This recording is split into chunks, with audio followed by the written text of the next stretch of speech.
საშინაო სკოლის გაკვეთილებს წარმოგიდგენთ კომპანია Silknet.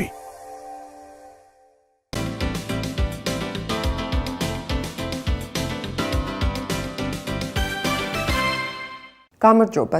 ჩვენ ვაგრძელებთ საუბარს ცივი ომის შესახებ და დღევანდელი ჩვენი გაკვეთილის თემა არის ნატო და ვარშავის პაქტი.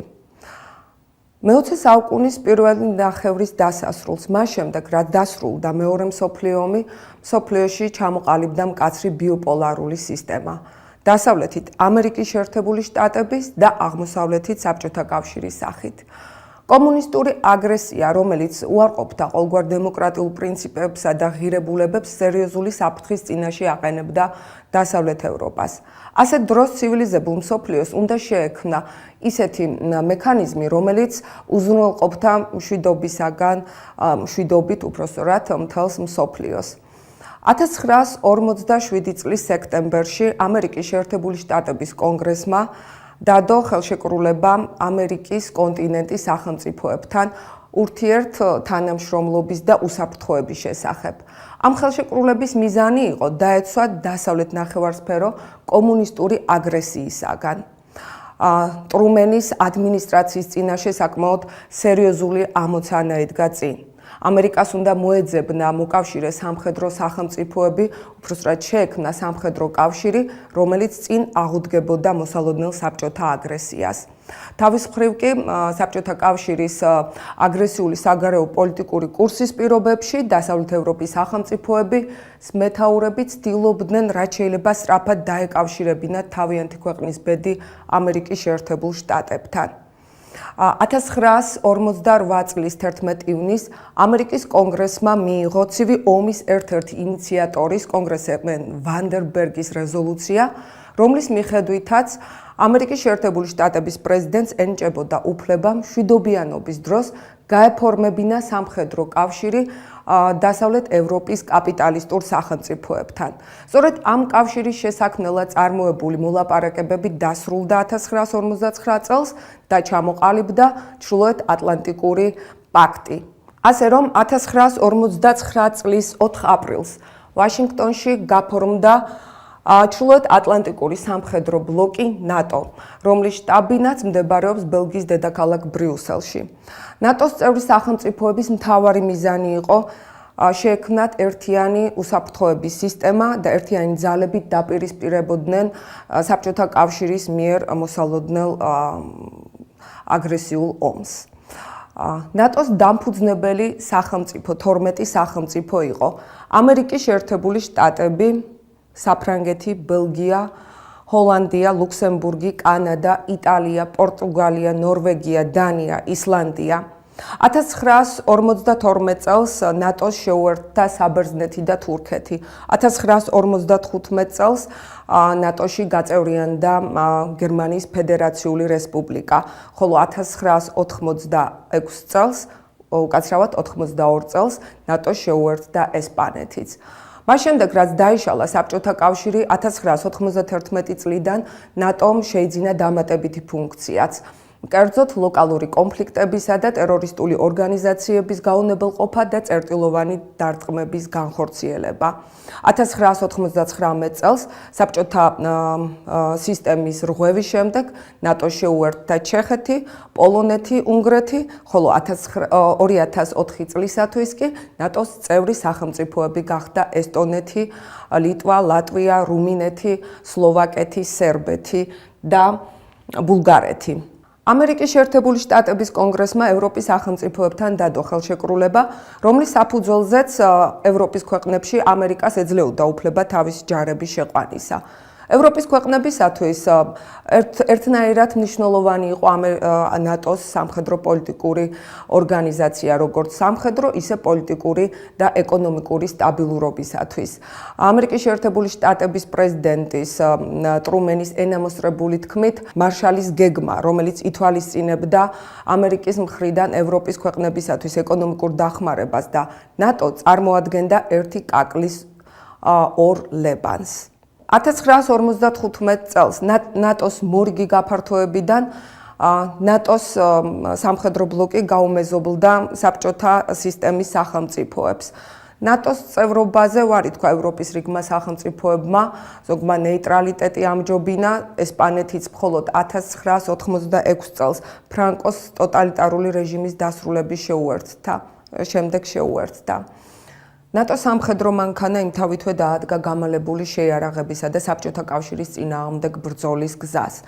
ნატოსა და ზოგადად ამერიკის შეერთებული შტატების ხელისუფლებამ აშკარად გამოხატა მხარდაჭერა და თანადგომა კოლონიებისა და დამოუკიდებლობისთვის მებრძოლი ქვეყნების მიმართ. ამერიკის კონგრესმა განაცხადა, რომ იგი მხარს უჭერდა ყოფილ კოლონიებს დამოუკიდებლობისათვის ბრძოლაში და აღიარებდა მათ უფლებას, თავისუფლების უფლებას. სწორედ ამის გამოვლენა იყო პრეზიდენტ ტრუმენის მიერ მიღებული მეოთხე პუნქტი, რომელიც ტრუმენისავე განცხადებით უნდა ყოფილიყო საბჭოთა გესლის წინააღმდეგ ძლიერ თავდაცვის საშუალებას. და სწორედ მის ფარგლებში ამერიკის შეერთებულ შტატებს უნდა განეხორციელებინა თავისუფლებისათვის მებრძოლი სახელმწიფოებისთვის ეკონომიკური თუ ტექნოლოგიური დახმარება. რეალურად კი ამერიკის მონოპოლია ცდილობდა თავისი ხელისუფლების მხარდაჭერით მსოფლიო ეკონომიკურ ასპარეზზე გამოსვლასა და ჰეგემონიის როლის დამკვიდრებას.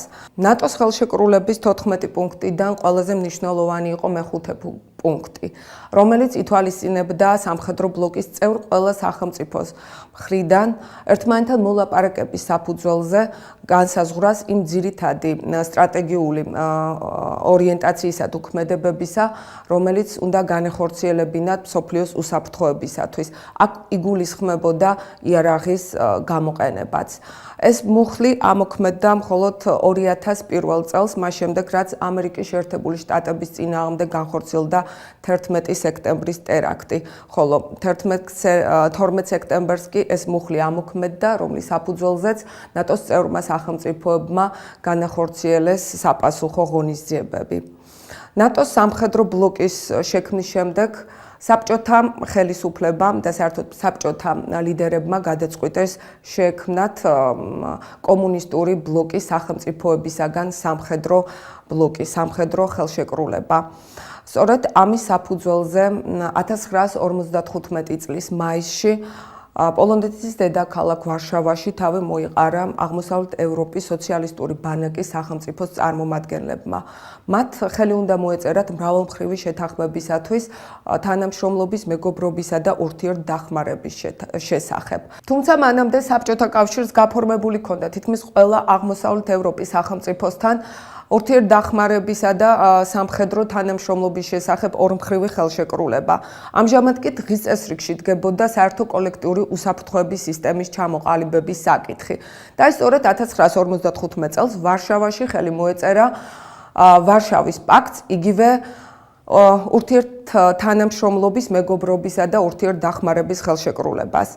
ამ ხელშეკრულებაში გაწევრიანებული იქნა აღმოსავლეთ ევროპის სახელმწიფოები, კერძოდ ალბანეთი, ბულგარეთი, ჩეხოსლოვაკია, გდრ, იგივე გერმანიის დემოკრატიული რესპუბლიკა, უნგრეთი, პოლონეთი, რუმინეთი და რაც მთავარია საბჭოთა კავშირი. ვარშავის პაქტის სახით პრაქტიკულად მოხდა ჩამოყალიბება ლეგალური საბჭოთა სოციალისტური სამხედრო ბანაკისა, რომელიც კიდევ უფრო მეტად ამძაფრებდა საბჭოთა კავშირის ამბიციას სოციალიზმის მსოფლიო სისტემად ქცევასთან დაკავშირებით. ამავდროულად კი ამყარებდა საბჭოთა კავშირის პოზიციას მის სამხედრო თუ პოლიტიკურ გავლენას აღმოსავლეთ ქვეყნებზე, აღმოსავლეთ ევროპის სახელმწიფოებზე. მოგეხსენებათ, საბჭოთა კავშირს სურდა აღმოსავლეთ ევროპის სახელმწიფოების სახით შეექმნა ბუფერული ზონა თავის სახელმწიფოს დასავლეთ საზღვრების დასაცავად და ამავდროულად საბჭოთა იდეოლოგიის გასავრცელებლად. ვარშავის პაქტის შექმნით საბჭოთა კავშირმა მიიღო ერთგვარი სტატუსი ამერიკის შეერთებულ შტატებთან გათანაბრებისა, ვინაიდან იგი აი ამ პაქტის საშუალებით ცხადია საუბარი არის ფორმალურ მხარეზე, წარმოადგენდა თანასწორუფლებიანი სახელმწიფოების სამხედრო ბლოკის ლიდერს. გარდა ამისა, საბჭოთა კავშირი უკვე ვარშავის პაქტის საშუალებით აშკარად ღიად დაუპირისპირდა ნატოს აღმოსავლეთ ევროპულ თუ დასავლურ ევროპულ პოლიტიკას. საბჭოთა კავშირის ინიციატივით შექმნილ ვარშავის პაქტში გაწევრიანება შესთავაზეს ფინეთსაც, რომელმაც უარი განაცხადა.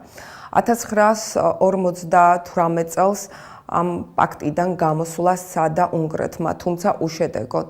ხოლო 61 წელს კი საბჭოთა ხელისუფლებასთან ურთიერთობის დაძაბვის შედეგად ალბანეთმა უარი განაცხადა აღმოსავლეთ ევროპის სამხედრო ბლოკში გაწევრიანებასთან დაკავშირებით, ხოლო 68 წელს კი უშუალოდ დატოვა ეს სამხედრო ბლოკი.